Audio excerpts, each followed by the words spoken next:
El pasado lunes analicé en este mismo medio 7 razones de fracaso del sistema acusatorio en México.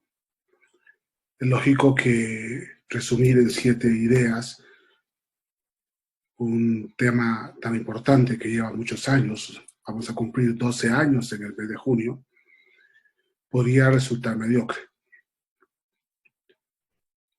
Y podría resultar mediocre si nosotros no profundizamos en cada una de esas 7 ideas.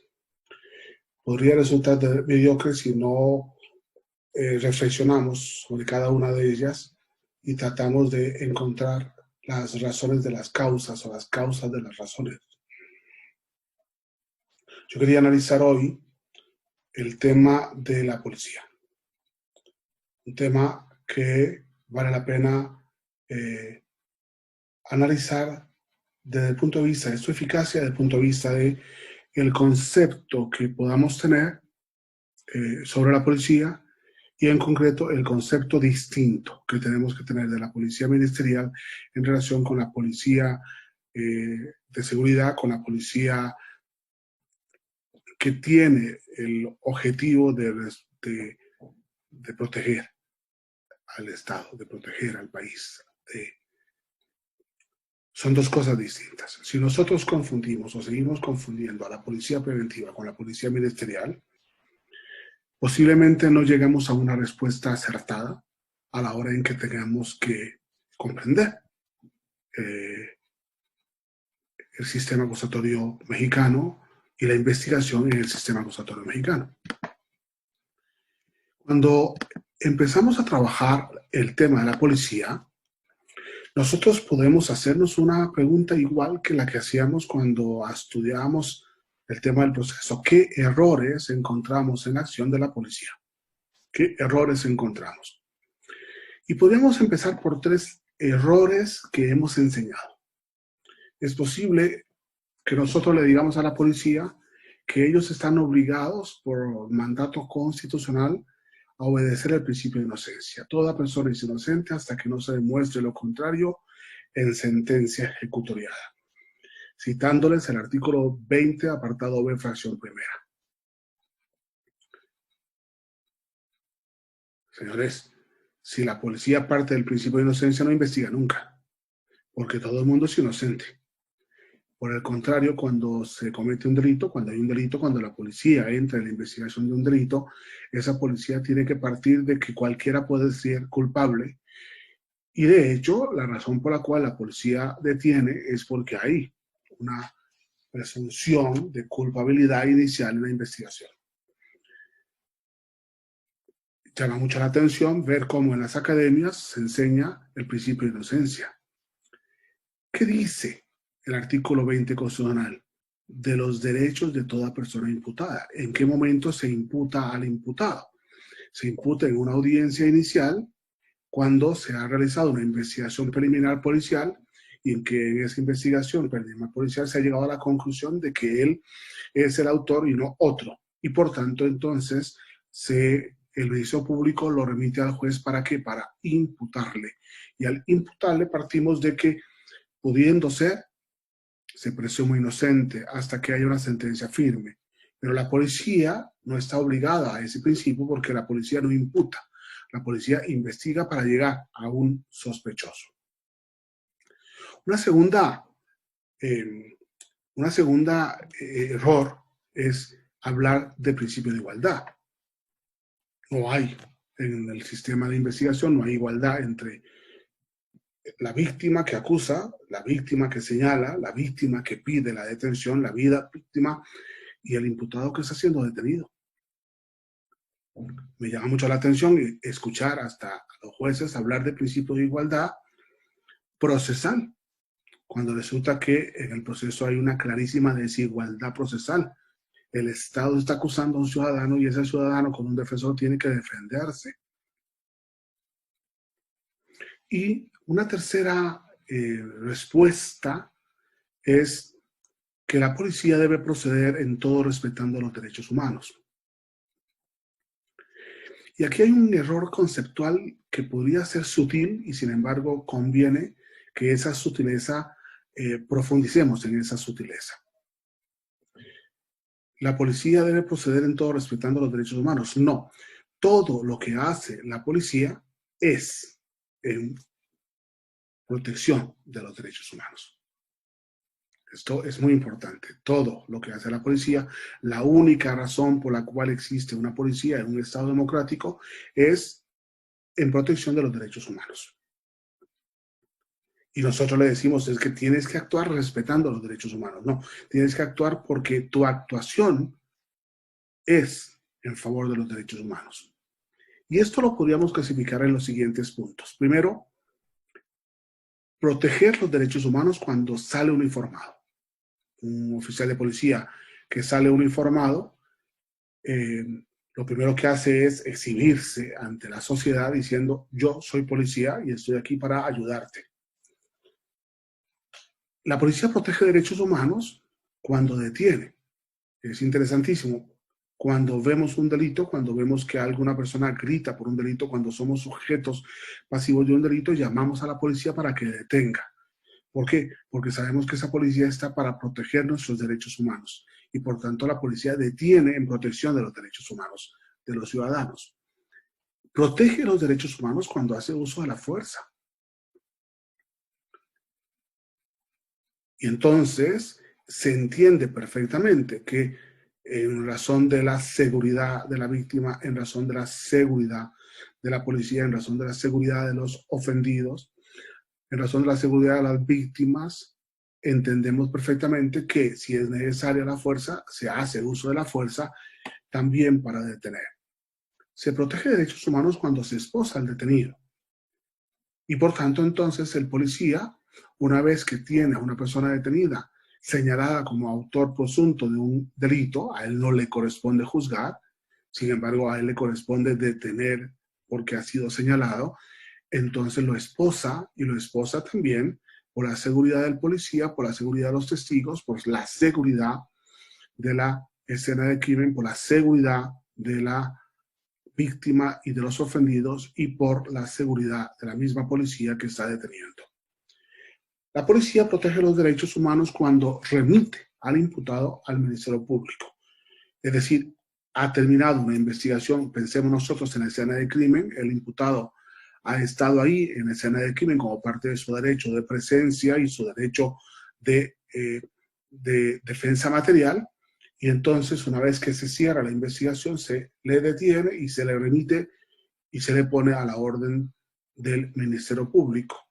Y finalmente se le protege los derechos humanos cuando lo registra y asegura armas en su posesión. Vean qué interesante cómo estamos viendo un aspecto distinto, sutil, pero un aspecto distinto a la hora de darle razón de protección de los derechos humanos a la acción policial. Esta acción policial que protege derechos humanos confirma entonces, en cuarto lugar, que la actividad policial tiene sentido únicamente en protección de los derechos humanos. Y entonces tenemos que crear una cultura de derechos humanos y crear una cultura policial en la que la razón por la cual tú eres policía y la razón por la cual actúas y la razón por la cual sales a la calle es porque hay ciudadanos que necesitan que sean protegidos sus derechos. En quinto lugar, la policía debe distinguir la actividad preventiva de la investigación del delito. Entonces aquí entendemos perfectamente que tenemos una policía de seguridad, una policía de prevención, una policía preventiva, una policía que está en la calle evitando que se cometan delitos, y cuando se comete un delito, esta policía es llamada por el Código Nacional a preservar la escena del crimen. ¿Para qué? Para que ingrese en la investigación una segunda policía, la policía ministerial, la policía de investigación, y si fuera necesario, esa policía junto con servicios periciales para darle una razón científica, técnica y artística a la investigación. En este tema hay opiniones encontradas. Algunos en México consideran que la actividad de la policía preventiva también debe ser una actividad de policía de investigación. Algunos han considerado que la policía preventiva debe tener capacitación para procesar la escena del crimen. Algunos han considerado la importancia de que la policía continúe la investigación hasta la detención y el informe policial. Yo discrepo de este criterio porque la policía preventiva, no olvidemos esto, la policía administrativa, la policía de seguridad, es ante el delito como primer respondiente el primer sospechoso.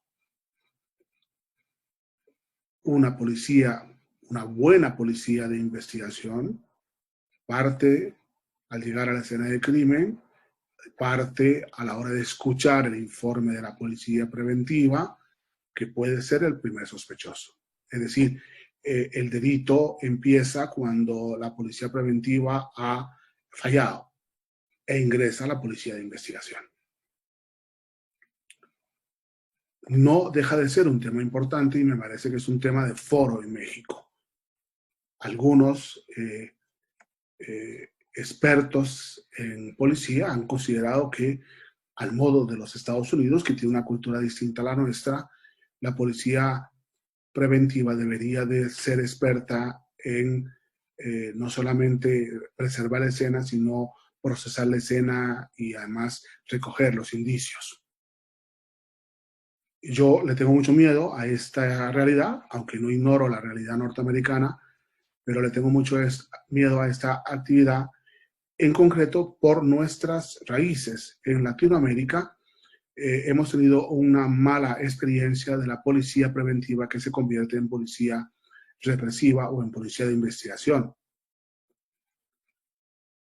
De hecho, en la experiencia española, por ejemplo, España desconfía del Ministerio Público en la investigación y por tanto confía la investigación en los jueces en los jueces de instrucción. Es lógico que es un tema de criterio. Sin embargo, cuando yo he discutido ese tema con algunos tratadistas mexicanos, les he dicho una cosa que me parece que en esto salgo ganando, y es que el artículo 21 de la Constitución establece clarísimamente que la investigación de los delitos corresponde al Ministerio Público, y que cuando esa investigación corresponde a la policía, esa policía actúa bajo control y mando del Ministerio Público. Y esa policía de investigación a cargo del Ministerio Público es la policía ministerial. En sexto lugar, encontramos que la policía debe distinguir entre la acción policial de investigación y la acción del ejército o de la marina. Yo muchas veces he dicho que aquí en México hay un error en la investigación cuando nos ponemos a investigar con el ejército o nos ponemos a investigar con la marina. La razón de un ejército, y lo digo, en mi país no hay ejército, pero la razón de un ejército, la razón de una marina en México es muy distinta a la razón de la policía preventiva y por tanto totalmente distinta a la razón de la policía de investigación. Cuando nosotros confundimos policía preventiva más investigación del delito, más la acción del ejército, más la acción de la marina, llega un momento en el que no sabemos ni siquiera qué es lo que tiene que hacer uno y qué tiene que hacer el otro. En séptimo lugar, con el delito, el Ministerio Público asume la investigación y por ende el control policial. Vuelvo a repetir el artículo 21 de la Constitución Política. La investigación de los delitos corresponde al Ministerio Público y a las policías. Y la policía, esa policía que investiga con el Ministerio Público, actúa bajo control y mando de la policía. Por tanto, entonces, el primero que tiene que asumir la escena de crimen, el lugar de los hechos, el lugar del hallazgo, es el Ministerio Público. Puede delegar en la policía, que a la vez hace uso de periciales para poder producir una prueba técnico-científica. Por eso, en octavo lugar, la acción pericial procura dar una respuesta probatoria técnica, científica y artística al hecho delictivo. Es decir, llevamos el caso, el Ministerio Público lleva el caso al juez con un policía de investigación que además ha acudido a un médico forense para determinar la muerte, por ejemplo, en caso de muerte, para un genetista, en caso de una violación, un químico forense en caso de que haya cabello, vello, y etcétera. Es decir, hay una razón importante en la investigación que lleva al Ministerio Público a acudir constantemente a la Policía Técnica Científica, y por tanto, cuando el Ministerio Público delega en la Policía Ministerial también actúa conjuntamente con la Policía Técnica Científica o Artística, o con servicios periciales, como le llamamos. Y finalmente hay una diferencia sustancial entre el IPH y el informe policial homologado. En algunos protocolos se ha confundido el IPH y hoy se habla de IPH como si se tratara de un solo informe policial. No, el informe policial como IPH, el informe policial homologado, es un informe técnico de detención.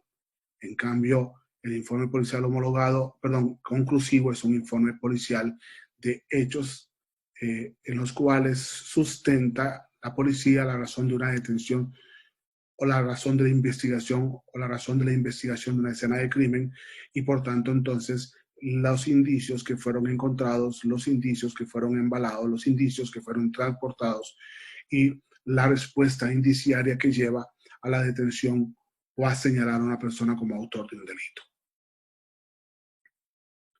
Es muy importante, entonces, que nosotros sepamos que hay unas diferencias y que en esa realidad y en esas diferencias, una es la policía preventiva, que asume de primer respondiente. Esto, si la policía preventiva está en la calle, es lógico que asuma de primer respondiente, es lógico que preserve la escena de crimen, es lógico que detenga a prima primi al posible autor del hecho y lo ponga a disposición del juez. Pero él no es policía de investigación, y cuando del hecho delictivo existe un lugar de los hechos o una escena de crimen o un lugar del hallazgo, entonces esta policía acude a una policía con capacidad de procesar la escena de crimen para que entre en contacto y asuma esta responsabilidad que le corresponde